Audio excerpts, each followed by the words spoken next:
Such a beautiful, beautiful goddess with me today. Her name is Jacqui Meyer, and she's from South Africa. She's an incredible woman working with women.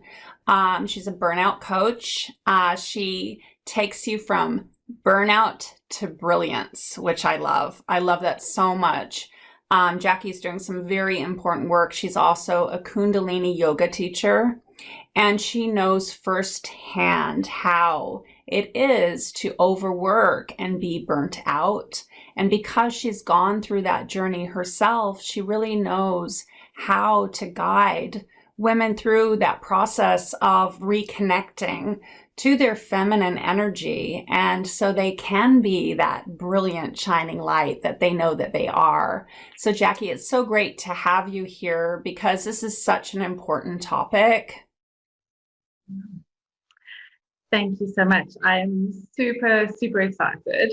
I have been involved with summits before, but they've always been business summits. So this is something new and exciting for me. And instead of having a more business side, I can actually bring some of my Kundalini into our presentation today. So I'm excited. Thank you so much. Yeah, you're welcome. You're welcome. Yeah, I met Jacqui with a business training that I recently did.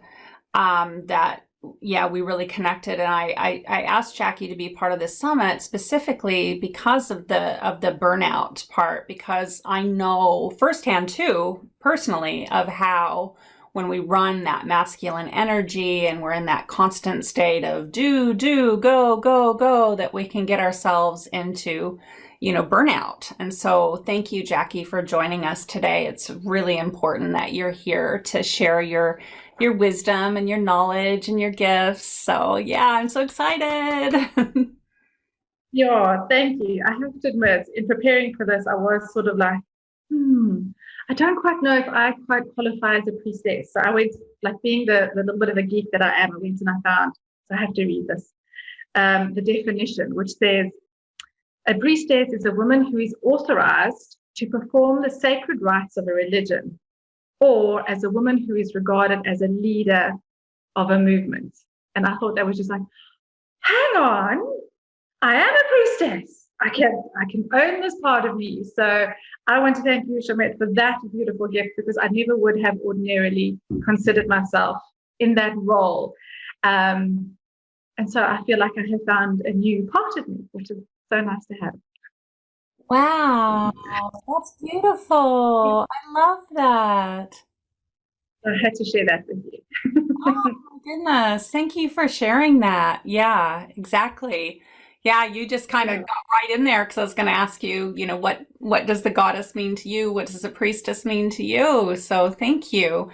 Would you like to maybe elaborate on that a little bit more?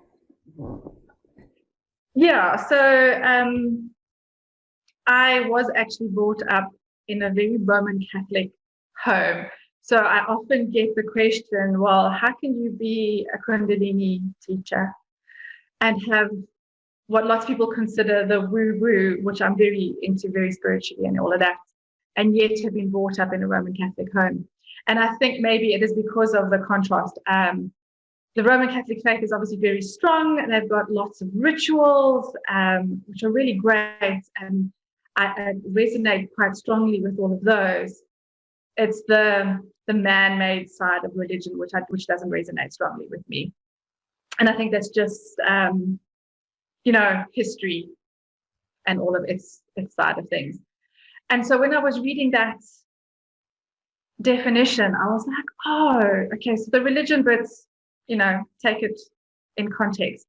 But being the leader of a movement, I'm very much about women empowering women and women helping women and the collaboration and all of that, and getting in touch with your feminine side, particularly at the moment with our very patriarchal society. It's the women who are going to be the game changers. It's the women who are going to create the new reality. And that is something which came across very strongly in my Kundalini training. Funnily enough, from a male teacher, he said to me, if there's anyone in a home who's going to make a change, it's going to be the woman of the house. If there's anyone who's going to make a change in a business, in a country, in anything, it's going to be the woman, because the woman will not just see the vision of the change, but actually does the action as well.